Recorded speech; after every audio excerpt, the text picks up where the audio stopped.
కేసీఆర్ 6% నుంచి 10% రిజర్వేషన్లు పెంచిండు కదా. నేను దళితులది 16 నుంచి 18% పెంచుతా, గిరిజనులది 10% నుంచి 12 పెంచుతా. పెంచడమే కాదు, మీకు ప్రభుత్వ కాంట్రాక్టులలో, ప్రభుత్వ వర్కులలో, కాంట్రాక్టులలో మీకు ఎస్సీ ఎస్టీలకు 30% ఇస్తా అని చెప్పిండు. ఏది ఆ కాంట్రాక్టులు?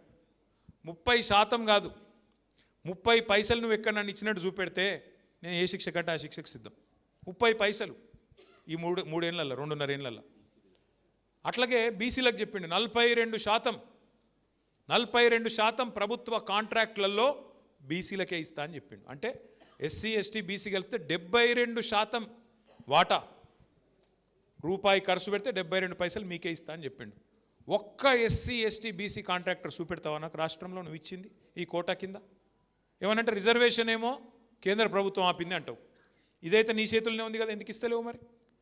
బీసీలకు 1,00,000 కోట్లు ఇస్తా అన్నాడు, సంవత్సరానికి 20,000 కోట్లు ఇస్తా, 5 ఏళ్లలో 1,00,000 కోట్లు నింపుతా, బీసీ సబ్ ప్లాన్ పెడతా అన్నాడు. అది నీ చేతుల్లోనే ఉంది కదా, ఎందుకు చేస్తలేవు? ఏది అడిగినా ఒకటే సొల్లు పురాణం. అప్పుల పాలైపోయింది రాష్ట్రం, దివాలా తీసింది. నేను ఒకటి అడుగుతా ఉన్నా, కేంద్ర ప్రభుత్వం ఆర్బీఐ చెప్పేది విందామా, లేకపోతే ఈ రేవంత్ రెడ్డి చెప్పేది విందామా? ఆలోచన చేయండి. రిజర్వ్ బ్యాంక్ ఆఫ్ ఇండియా చెప్పింది, పార్లమెంటు వేదికగా కేంద్ర ప్రభుత్వం చెప్పింది, తెలంగాణ వచ్చిన నాడు అప్పెంత, కేసీఆర్ దిగిపోయిన నాడు అప్పెంత అంటే, తెలంగాణ వచ్చిన నాడు కేసీఆర్ ముఖ్యమంత్రి అయినాడు, ఆయన ఈ రాష్ట్రం నెత్తి మీద ఉన్నప్పుడు 72,000 కోట్లు. కేసీఆర్ గారు దిగిపోయిన నాడు ఈ రాష్ట్రం నెత్తి మీద ఉన్నప్పుడు 3,52,000 కోట్లు. అంటే కేసీఆర్ ప్రభుత్వం చేసింది 2,80,000 కోట్ల అప్పు. మరి కేసీఆర్ ఏమేం చేసిండు? మెడికల్ కాలేజీలు కట్టిండు, కాళేశ్వరం కట్టిండు, పాలమూరు 90% పూర్తి చేసిండు, 1000 గురుకుల పాఠశాలలు పెట్టిండు, జిల్లా కేంద్రాలు చేసిండు, కలెక్టరేట్లు కట్టిండు, పోలీస్ కమిషనరేట్లు కట్టిండు, మీ చెరువులు బాగు చేసిండు, ఇంటింటికి నీళ్ళు ఇచ్చే పథకం పెట్టిండు, 73,000 కోట్లు రైతు బంధు చేసిండు, 30,000 కోట్ల రుణమాఫీ చేసిండు. గిన్ని కేసీఆర్ చేసిండు కదా. 200 పెన్షన్ 2,000 చేసిండు, గిన్ని చేసిండు. కళ్యాణ లక్ష్మి ఇచ్చిండు, కేసీఆర్ కిట్లు ఇచ్చిండు. ఇక నీకు ఎన్ని చదవాలి నేను? గన్ని చేసిండు కేసీఆర్. నువ్వేం చేసినావు మరి చెప్పు? నువ్వు కూడా ఏం చేసినావు మరి? 3,70,000 కోట్ల అప్పు చేసిండు రేవంత్ రెడ్డి ఇప్పటికీ. మనం మొత్తం 10 ఏళ్లలో 2,80,000 కోట్ల అప్పు చేస్తే, ఈ మహానుభావుడు 2.5 ఏళ్లలోనే 3,70,000 కోట్ల అప్పు చేసిండు. మరి ఎవరికి పోయినాయి పైసలు అవన్నీ? రైతు బంధు పడతలేదు, రాహుల్ బంధు మాత్రం జోరుగా నడుస్తుంది. రైతు బంధు లేదు, రాహుల్ బంధు మాత్రం ఫెంటాస్టిక్, మంచిగా మూటలు. ఈ మధ్యన ముఖ్యమంత్రి గారు అంటున్నాడు డైలాగ్, కొత్త డైలాగ్ నేర్చుకున్నాడు, నేను మారిన మనిషిని. మారిపోయిందంట, కరెక్టే, మారిపోయినావు. ఎలక్షన్లకు ముందేమో దానవీర శూరకర్ణ, ఎలక్షన్ల ముందు దానవీర శూరకర్ణ, ఏది కావాలంటే అది ఇస్తా అన్నాడు. ఇప్పుడు కుంభకర్ణ, లేస్తలేడు, మారిపోయిండు మనిషి, ఎగ్దమ్ మారిపోయిండు. ఎలక్షన్లకు ముందేమో పాలమూరు బిడ్డ, ఇప్పుడు పాలమూరు ప్రాజెక్టును పట్టించుకోని బిడ్డ. ఎందుకు మరి నువ్వు ముఖ్యమంత్రిగా ఉండి ఏం లాభం ఈ రాష్ట్రానికి? నీ నాగర్ కర్నూలులో, నీ పాలమూరులో ఇలా రైతులు రోడ్డుకి ధర్నా చేస్తుంటే సిగ్గనిపిస్తలేదా? బాధ అనిపిస్తలేదా?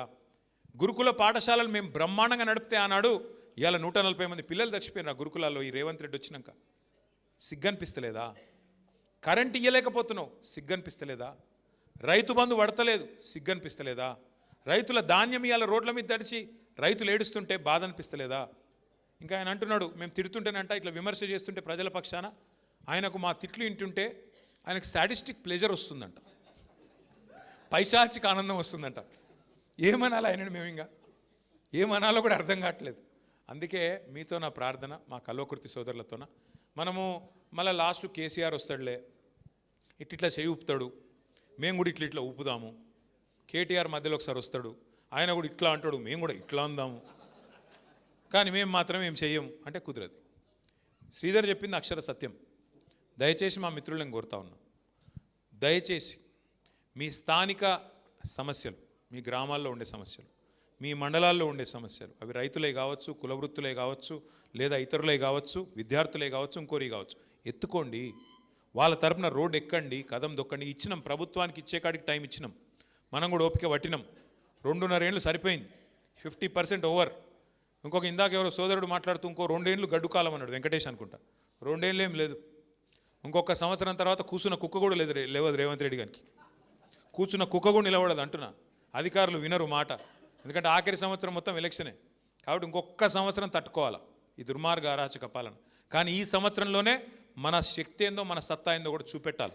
ఖచ్చితంగా గలం విప్పాలి, బలం చూపాలి. ఎట్లా అయితే తెలంగాణ ఉద్యమంలో ఆనాడు కథం దొక్కినామో ఇప్పుడు మళ్ళొక్కసారి కాంగ్రెస్ నుండి ఈ రాష్ట్రాన్ని కాపాడుకోవడానికి, కాంగ్రెస్ కబంధహస్తం నుంచి ఈ రాష్ట్రాన్ని కాపాడుకోవడానికి తప్పకుండా అందరం కూడా నడుము బిగించాల్సిన బాధ్యత మన మీద ఉన్నది. దయచేసి నేను మిమ్మల్ని కోరుతా ఉన్నా, ఈ చేరికలు రావడం, చేరడం, 4 కండువాలు కప్పడం ఈ రొటీన్ కార్యక్రమం మాదిరిగా కాకుండా